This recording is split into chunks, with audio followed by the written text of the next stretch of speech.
America has no honor. Maybe we never did. Ask the Native Americans, but even less so now with the Tangerine Palpatine at the helm. And Trump was, I don't know if he said it on Truth Social or where, I think it was a Truth Social, that there'll be no deal with Iran except total surrender. Yeah, but that's because Iran told you that they wouldn't make a deal with you because you can't be trusted. It's like, it's always the same thing with Trump. It's like, you didn't break up with me, I broke up with you. Iran told us to get fucked. And as they should. I mean, if you look at your history, we pulled a Pearl Harbor twice now. We were in negotiations with Iran and then attacked them. And this last time, we had the agreement that we allegedly were asking for, and then we attacked immediately, like within less than 24 hours of that agreement being announced. They had agreed to our terms, and then we attacked. So who would make a deal with that? You'd have to be really stupid. But that's how we are. And then, now there's the Kurds. The Kurds, I mean, maybe this is the fog of war. The Kurds said they wanted to have nothing to do with this because we can't be trusted because we abandoned them. I believe I mistakenly said Turkey yesterday. I meant Syria. We abandoned them in Syria. They were our allies. And then Trump did some shady deal with the dictator there where he just back off and let him slaughter the Kurds. They fought valiantly, but they still suffered a lot. And it was like a Kurdish settlement that they allowed Syria to invade. But I was hearing reports yesterday of Kurdish troops massing at the border with Kurdistan and Iran. And now the Enforcer has videos of a bunch of American equipment moving to the front. There's word that we airdropped them a bunch of equipment, armored personnel carriers, Humvees, that kind of thing, probably weapons. Now, it'd be smart to just keep that shit and not go. We break our deals all the time. Why can't they break ours? What are we going to do? Invade Kurdistan? Kurdistan was seeking a nuclear weapon and they threatened us. We were threatened by Kurdistan. Oh, you gotta fucking laugh at the ridiculousness of it all. And so, as I reported, immediately as soon as Aaron Parnas reported it, the U.S. is asking for Ukraine's help to fight the drones because Ukrainians are experts in drone warfare. Ukraine immediately said yes. Said, we back up the people that support us, even though, when's the last time we supported you? I think Biden was president. After all the shit Trump talked to him, berating him on camera, and letting J.D. Vance do it too. Somebody else was there too, berating him, telling him to wear a suit, all that crap. For all the insults, all the injuries, Ukraine immediately said, yeah, we'll do that, as long as it doesn't take away from, our war, that we're winning, by the way, then, yeah, we'll help. We'll help. We absolutely can help with that. We know that stuff. Well, so you'd think a thank you would be in order. You'd think. But Trump demands loyalty and offers none to anybody. He does not earn respect. He does not earn loyalty. But he demands it.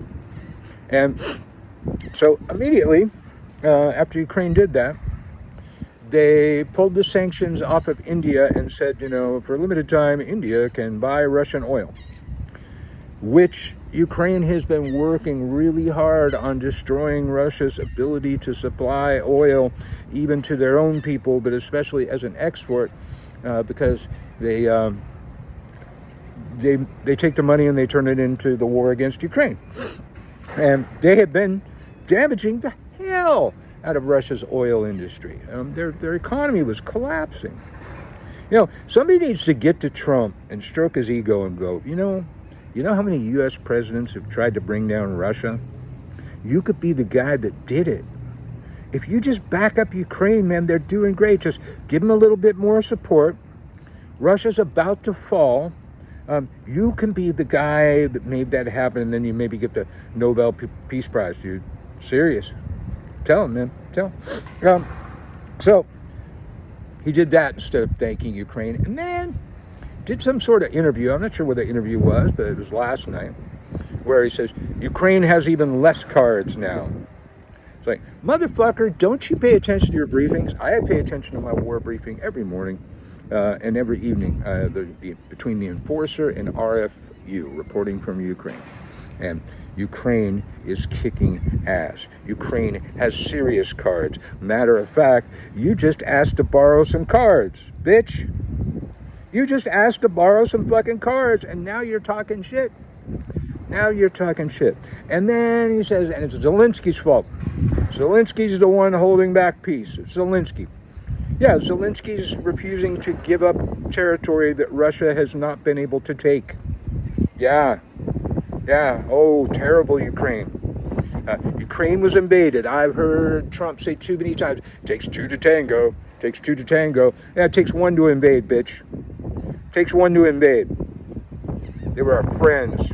They were our allies. You left them in the lurch. You begged them for help. They immediately responded. And what do? What do? Slap them across the face. And now, this story comes out.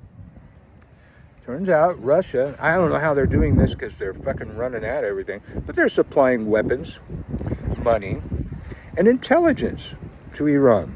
What intelligence, you might ask? Well, the location of U.S. forces, the condition of U.S. forces, the defenses around those U.S. forces. So, while Trump's been slobbing Putin's knob this entire time, and Putin knows that he's just, that Trump's his bitch and Bibi's bitch, they're playing us. They're playing us. Trump's still trying to act all buddy-buddy. Now Hungary is making noise, like they might invade Ukraine. That'd be really complicated if that would happen. I think Hungary may be in NATO. I forgot. I'm gonna have to look that one up, man. But it's like somebody's relationship status, man. It's complicated. It's complicated. It still keeps getting more complicated, but yeah, no deal with Iran. I don't know what he is as a foreign minister or something, a spokesperson for Iran, I believe it was on CNN last night, and he was very resolute. No, we will not negotiate with the United States. They can't be trusted. They attacked us when we were negotiating. They pulled a Pearl Harbor on us. You don't know that one? Go look at your history, man. And then he was asked by the host if they fear a ground invasion by the U.S. And dude unflinchingly says, no, we're waiting for him. And he goes, wait, you're waiting for him? He goes, yeah, we're ready for him. We're waiting for him. Not scared, man. Not scared. All this Pete Hegseth pounding his chest, talking about how they've already been defeated. No, they ain't. No, they ain't. They're hitting everywhere. And I heard today we're running out of these anti-drone and air missiles. I forget the name of the missile, but each missile costs $1 million. $1 million a missile to shoot down a $30,000 drone. A $30,000 drone. Do the math, man. That can't work out.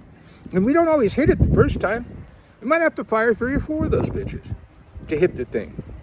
And Iran can produce at least 500 a day. I'm not sure how many of those missiles we can produce. Yeah. But stay tuned. Michael Corral from the WTH News Network. If you like it over here, hit all those buttons. Thank you for subscribing. I'll see you next time.